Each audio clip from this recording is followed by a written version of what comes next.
நூலகம் சென்ற நிலா.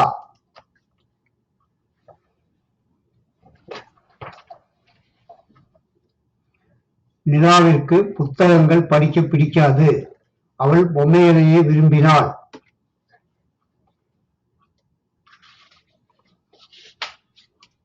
ஒரு நாள் அம்மா அவளை நூலகத்திற்கு அழைத்துச் சென்றார்.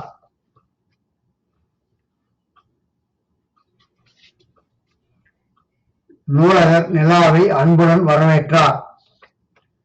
அவர் அவளை நூலகம் உறுப்பினராக பதிவு செய்ய சொன்னார்.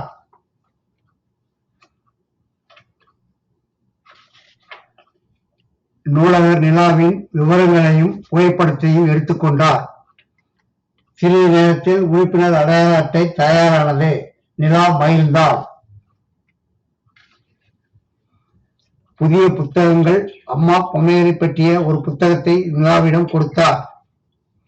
நிலா பக்கங்களை மெதுவாக புரட்ட ஆரம்பித்தாள்.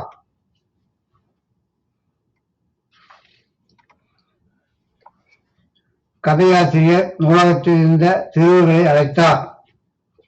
ஒரு கதை சொல்லவா என்றார். சிறுவர்கள் உற்சாகம் அடைந்தார்கள். நிலாவும் இணைந்து கொண்டாள்.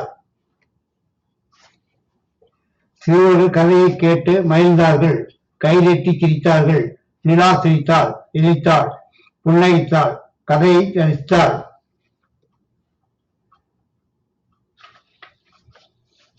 உங்களுக்கு கதையில் யாரை பிடித்தது என்றார் கதையாசிரியர்.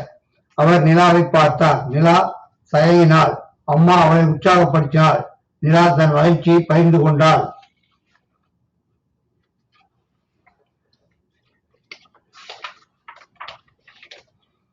நிலா புத்தகங்களை இரவல் வாங்க விரும்பினாள். நிலா கதையாசிரியர் பகிர்ந்த அதே புத்தகத்தை தேர்வு செய்தார். அம்மா சிரித்தார். நிலா இரவல் பெறும் பகுதிக்கு சென்றாள். பல புத்தகங்களை இரவல் வாங்கினாள். அன்று முதல் நிலாவிற்கு புத்தகங்கள் மீது ஆர்வம் பிறந்தது.